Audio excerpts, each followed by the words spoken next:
अच्छा, ईश्वर क्या है? चेतना। क्या है ईश्वर? चेतना। अच्छा, क्या ईश्वर में मन है? बोलो, क्या ईश्वर में पंच तन्मात्राएं हैं? सूक्ष्म भूत हैं, स्थूल भूत हैं, प्रकृति का कोई अवयव है? तो ईश्वर में क्या है? क्या है ईश्वर? चेतना। और चेतना क्या होती है? मात्र ज्ञान। ज्ञान ही तो होता है। और ज्ञान क्या होता है? चेतन के जड़। जड़। बोले देखो परमात्मा जड़ हो गया। परमात्मा कैसा हो गया? परमात्मा जड़ हो गया। और इस प्रकार परमात्मा को, अब वो बात अलग है कि ज्ञान के किस स्तर पर हम चर्चा कर रहे हैं, लेकिन वहां जब ठीक ठीक से नहीं जाना जाता तब गड़बड़ होती है। और ठीक इसी तरह वेद के त्रैतवाद के सिद्धांत को ठीक से नहीं जानने के कारण संसार में ये सारे वाद पहने हैं। अगर इन सारे वाद पर हम ठीक ठीक चर्चा करें तब हम चीजों को ठीक ठीक समझ पाएंगे। आओ आज थोड़ी सी इनमें से एक पक्ष पर चर्चा करने का प्रयास करते हैं। चर्चा का करने का प्रयास करते हैं स्वयं पर। आखिर मैं कौन हूं? हम पर चर्चा करने का प्रयास करते हैं, प्रश्न उठाने का प्रयास करते हैं, मैं कौन हूं? आप जानते हैं ये प्रश्न इतना महत्वपूर्ण है कि जब बालक का जन्म होता है तो 11वें दिन उसका नामकरण संस्कार किया जाता है। किया जाता है कि नहीं? तुम्हारे घरों में हुआ होगा। अरे हुआ कि नहीं हुआ? और पंडित जी आते हैं तो क्या कहते हैं? को असी, कतमो असी, को नामासी, कस्यासी। कहते भाई कौन है तू? कहां से आया है? किसका है? क्या नाम है तेरा? 11 दिन के बच्चे से प्रश्न पूछा जा रहा है। क्या 11 दिन का बच्चा इन प्रश्नों को समझता है? लेकिन उस बच्चे के कोमल चित्त पर इन प्रश्नों की छाप छोड़ी जा रही है, क्योंकि मनुष्य के जीवन में सबसे मूल्यवान वस्तु क्या है? प्रश्न है। उसके चित्त पर प्रश्न की छाप छोड़ी जा रही है कि तू बड़ा होगा तो प्रश्नों के साथ जीना। अगर तू प्रश्नों के साथ जिएगा तो तुझे समाधान मिलेंगे, प्रश्नों के साथ नहीं जिएगा तो तुझे समाधान नहीं मिलेंगे। आओ हम विचार करते हैं, मैं कौन हूं? कौन हूं मैं? एक बालक मुझसे कहता है कि आचार्य जी आप धोती कुर्ता में रहते हो, दूर से देखकर ही मैंने पहचान लिया था कि आचार्य जी आ रहे हैं। मैंने कहा कैसे पहचाना? बोले ऐसा धोती कुर्ता आप ही बांधते हैं। तो मैंने दूर से धुंधले में अंधेरे में देखकर भी पहचान लिया कि ये आचार्य जी आ रहे हैं। लेकिन ईमानदारी से बताओ, क्या मैं धोती कुर्ता हूं? भाई देखो हाँ ना, मुंडी हिलाओ, ये तो हाँ में या ना में। क्या मैं धोती कुर्ता हूं? मैं धोती कुर्ते से अलग कोई वस्तु हूं? बोलो हाँ के ना। लेकिन मैं कहता हूं ये धोती कुर्ता मेरा। इन प्रश्नों को ध्यान से सुना। मैं कहता हूं ये धोती कुर्ता मेरा है, ये धोती कुर्ता मेरा। इसका क्या अर्थ है? इसका अर्थ है मैं कोई अलग सत्ता हूं, धोती कुर्ता अलग सत्ता है और मेरा इस धोती कुर्ते पर अधिकार है। पैसा देकर लिया है मैंने, तो मेरा इस धोती कुर्ते पर क्या है? बोलो अधिकार है। बात समझ में आई कि नहीं आई? एक आदमी कहता है ये हाथ मेरा है। हाथ किसका है? मेरा। इसका मतलब क्या है? इसका मतलब हाथ एक अलग वस्तु है, मैं एक अलग वस्तु हूं और मेरा इस हाथ पर अधिकार है। समझ में आ रही है बात? ये आंखें मेरी हैं, इसका मतलब है मैं अलग और आंखें अलग, और मेरा इन आंखों पर अधिकार है, मैं इन आंखों का उपयोग करता हूं।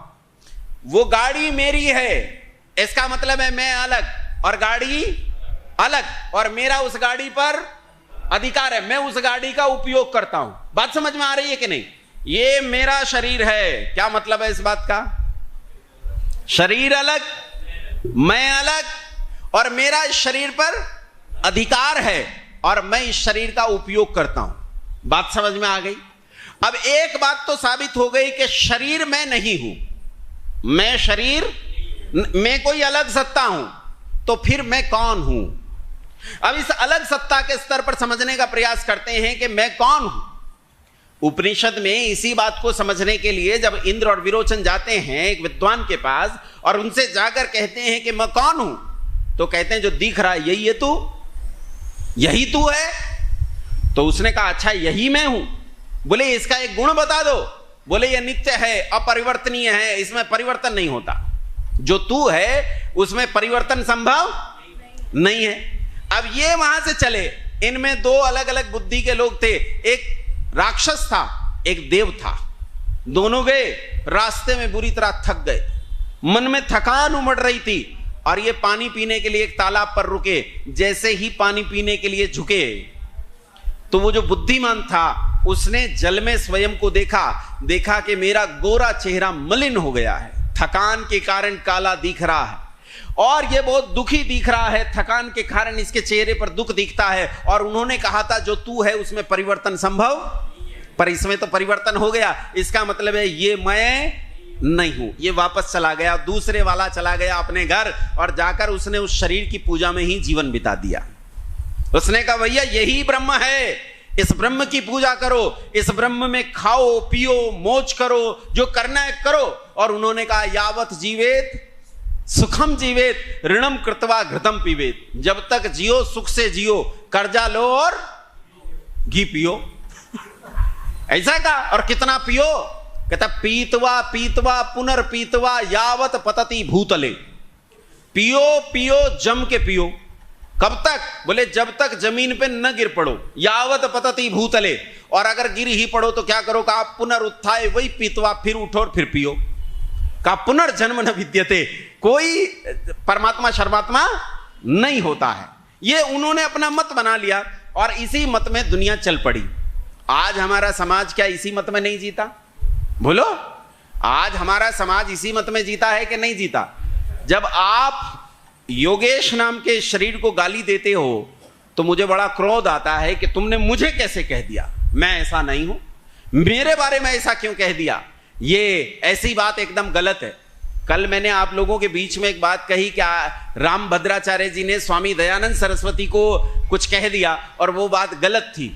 तो वहां लड़ाई दो तरह की है, एक तो स्वामी दयानंद सरस्वती के व्यक्तित्व की लड़ाई लड़ रहे हैं और दूसरे लड़ रहे हैं उस विचार की लड़ाई जो स्वामी दयानंद सरस्वती का विचार था। दोनों में अंतर है, ध्यान से समझने का प्रयास करना। इन दोनों लड़ाइयों में अंतर है।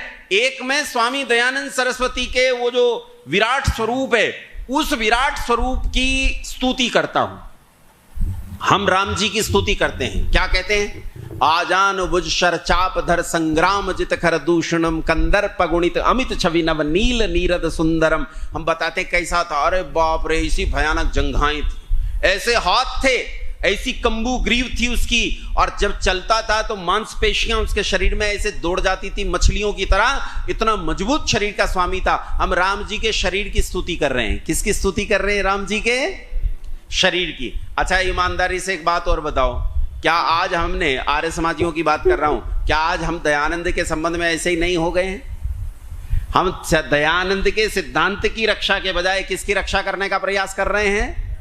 वो जो दर्शनीय व्यक्तित्व था उस व्यक्तित्व की रक्षा के प्रयास में हम लगे हैं। उसकी स्तुति में हम बड़ा आनंद आता है और अतिशोक्ति में हम क्या कहते हैं? दयानंद कितने लंबे थे, कितने लंबे थे?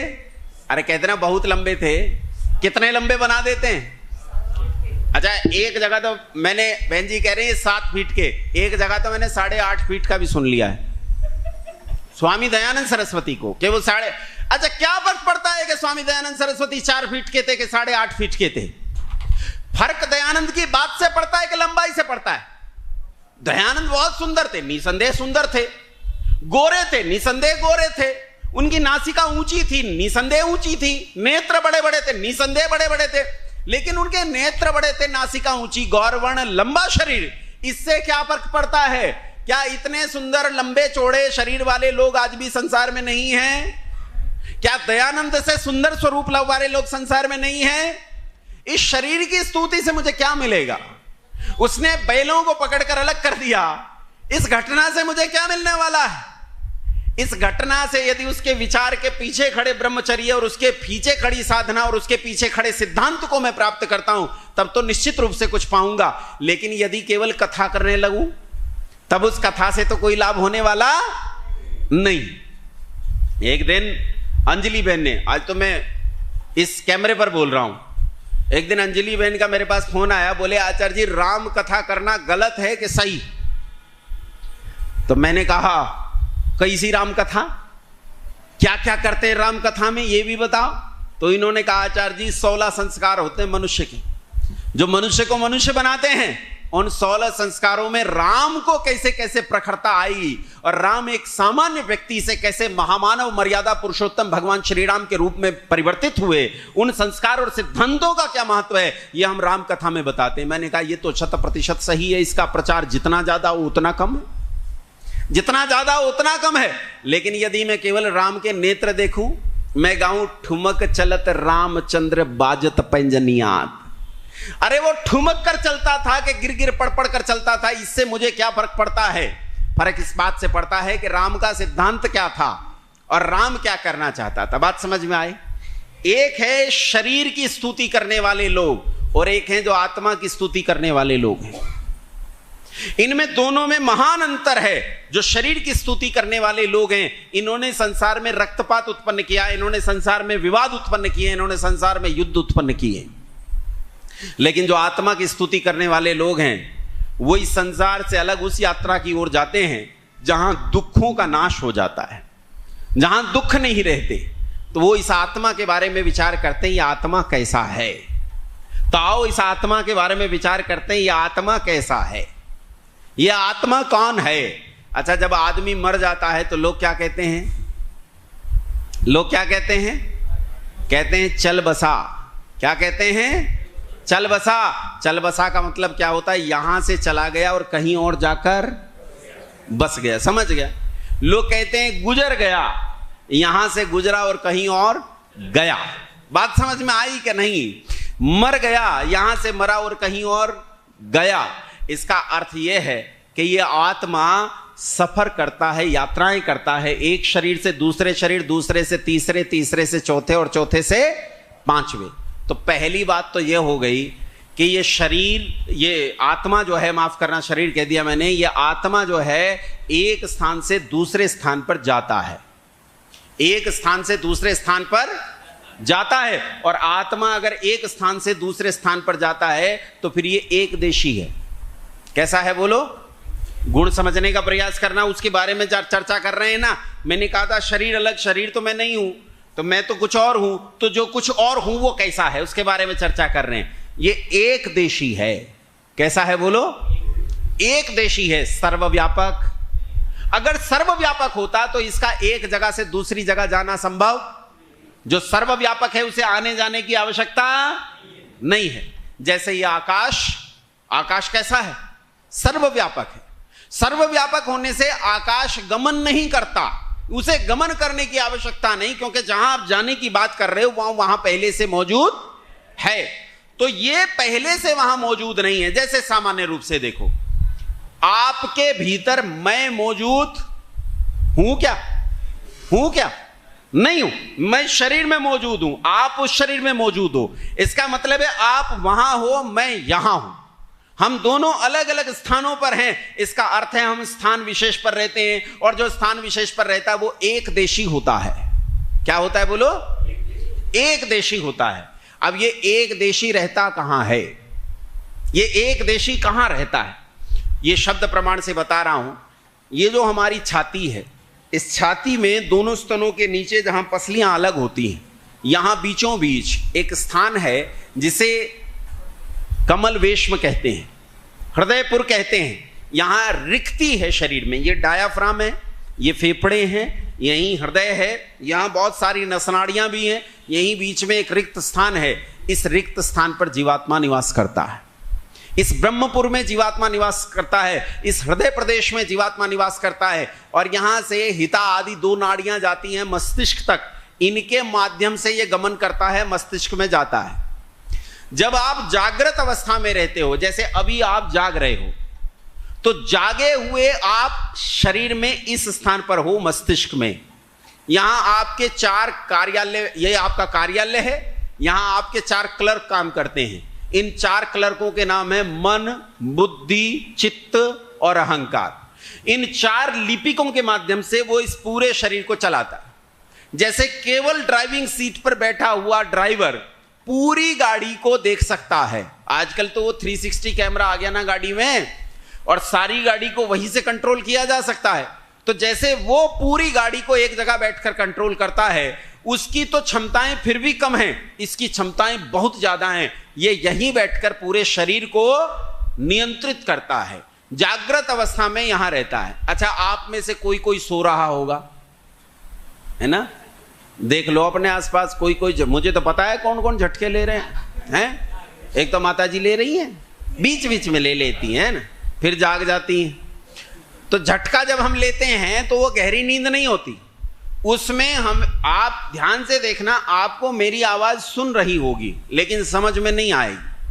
आपको आसपास की गतिविधियों का कुछ कुछ पता रहेगा क्योंकि वो यूं आंख खोल के देख भी रहा है, एक गया कौन गया नहीं पता, 4 आए कौन आए नहीं पता, हल्की हल्की सी आंखें खुली हैं, कुछ नहीं भी खुली हैं, आंखें बंद हैं, कानों से बातें भीतर आ रही है। तो मेरा मन क्या करता है, तब मेरा मन इन सारी चीजों को उपयोग करके एक कल्पना को बुनता है, जिस कल्पना को हम सपना कहते हैं। क्या कहते हैं उस कल्पना को? हम सपना कहते हैं। ये सपने हमारे आसपास घट रही गतिविधियों से उत्पन्न होते हैं। देखो एक सपना बताता हूं, पुरुषों को यह सपना बहुत आता होगा बचपन में। क्या सपना आता है कि आदमी सो रहा है, ये छोटे बच्चों को आता है, 7 साल से छोटे बच्चों को, आदमी सो रहा है, पूर्व लड़कों को सबको आता है, आदमी सो रहा है, नींद आ रही है, सपना दिख रहा है, सपना दिख रहा है जैसे मैं कहीं सुसु कर रहा हूं, पेशाब कर रहा हूं, आंखें खुलती हैं, पता चलता है भाई साहब ने कर दिया।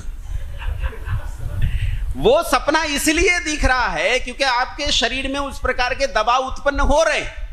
आपको वैसे ही सपने दिखेंगे जैसा हो रहा है, जैसे आप सोए हुए हैं, नींद आपको आ रही है, आपको ठंड लग रही है, बहुत ज्यादा ठंड लग रही है, तो आपको सपना दिखेगा आपने रजाई ओढ़ रखी है लेकिन आप कांप रहे हैं, आपने एक और रजाई ओढ़ ली लेकिन अभी भी ठंड कम नहीं हो रही है, आप चिल्ला रहे हैं भाई मेरे आसपास आग जला दो, लोगों ने आग जला दी है लेकिन ठंड कम, क्योंकि बेसिकली आप नंगे पड़े हैं और आपको ठंड लग रही है और ठंड किसी भी कारण से जा नहीं रही है। तो मन अंदर क्या कर रहा है, वो कल्पनाएं बुन रहा है जिनसे ठंड भाग जाए, लेकिन ठंड भागने वाली नहीं है क्योंकि जो यथार्थ घट रहा है उस यथार्थ को आप हटा नहीं रहे हो। इसीलिए हम स्वप्न देखते हैं, और जब हम स्वप्नावस्था में होते हैं उस समय आपका ये आत्मा, आप आत्मा इस शरीर के भीतर इस कंठ में रहते हो। कहां रहते हो? कंठ में रहते हो।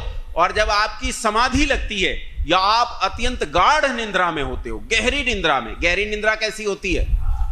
गहरी निंद्रा ऐसी होती है कि आप सोए और बहुत देर बाद जागे लेकिन आपको लगता है मैं अभी सोया था, और उठकर लगता है अरे बाप रे सारी थकान मिट गई, और आप बैठकर किसी से बताते भी आज तो कमाल की नींद आई, मजा आ गया। कहते हो कि नहीं कहते? एक घटना मैं बताता हूं, मैं बहुत बड़ा सोतू हूं, सोने में 1 नंबर का दक्ष हूं। मेरे माता पिता से लेकर मेरे आचार्यों तक मेरी आज तक यही पिटाई होती रही कि अब तक सो रहा है। अच्छा, मैं किसी भी समय सो सकता हूं, कितने भी भयंकर दुख में सो सकता हूं, कैसी भी, और मेरी नींद ऐसी है कि आप मुझे कहो कि सो जाओ, बस जब तक आपका वाक्य समाप्त होगा तब तक तो मैं सो चुका होऊंगा। ये अच्छी बात है मेरे लिए। ऐसे लोग दुखी कम होते हैं, परेशान कम होते हैं, क्योंकि वो सोकर दुख को गम गलत कर लेते हैं। दूसरे वाले गम किसी और तरह गलत करते हैं, अपन गम ऐसे गलत करते हैं। मेरे माता पिता और मेरी छोटी बहन जब बाहर रहते थे, हम 4 ही प्राणी थे, तो मेरे माता पिता ने मुझसे कहा कि हम तेरी छोटी बहन को लेकर जा रहे हैं अमुक अमुक रिश्तेदारी में, और हम आएंगे तो तू अपना ध्यान रखना, भोजन बनाकर रख दिया, ऐसा ऐसा हो गया। उनके जाने की बात सुनते ही मेरे मन में पहला विचार आया, क्या करूं? सो जाओ, इससे बढ़िया कुछ नहीं है। उम्र ज्यादा थी नहीं, 13-14 साल की उम्र, और उस समय में तो नींद कमाल की आती है। मैं अंदर गया, मैं सो गया। 12 बजे मेरे माता पिता गए और 1 बजे आ गए। मैं उठा और मैं क्रोधित होते हुए मैंने कहा ये कहकर गए थे रिश्तेदारी में जा रहे हैं, मैंने सोचा था 5-6 घंटे तो आराम से सोऊंगा, लेकिन सोने नहीं दिया। मैं उठकर बाहर गया और माता पिता आए और मैं बोला बिल्कुल एकदम जागा हुआ चेतन, मैंने अपने माता पिता से कहा तुम तो कहकर गए थे कि रिश्तेदारी में जा रहे हो, कल को आएंगे, और 12 बजे गए थे, 1 बजे आ गए। तो मेरे माता पिता मेरी ओर मुंह खोल के देख रहे। मैंने कहा क्या हुआ, इसे क्यों देख रहे हो? बोले गधे आज अगला दिन है। मतलब मैं कल से सो रहा था, अगले दिन का। अब देखो ना, मुझे भूख लगी, ना प्यास लगी, ना लघु शंका, ना शौच, कुछ नहीं आया। समझ में आया? ऐसी जो गाढ़ निंद्रा होती है, इसी गाढ़ निंद्रा जिसमें कुछ नहीं पता चलता, ऐसी गाढ़ निंद्रा में और समाधि की अवस्था में हम यहां ब्रह्मपुर में रहते हैं। कहां रहते हैं? ये हमारा निज स्थान है, ये हमारा घर है शरीर में, यहां हम उस समय रहते हैं। ये 3 स्थान जीवात्मा के निवास के हैं। तो ये एक गुण ध्यान से सुनो, मेरा पहला गुण, मेरा आत्मा का पहला गुण है मैं एक देशी हूं, सर्वव्यापक। 7 दिन आपके बीच में धीरे धीरे पता चलते जाएंगे। अभी संचालक महोदय ने तलवार निकाल ली है और ये मिलिट्री शासन होता है, इससे डर कर रहना पड़ता है। बहुत धन्यवाद, आप सभी को सादर प्रणाम।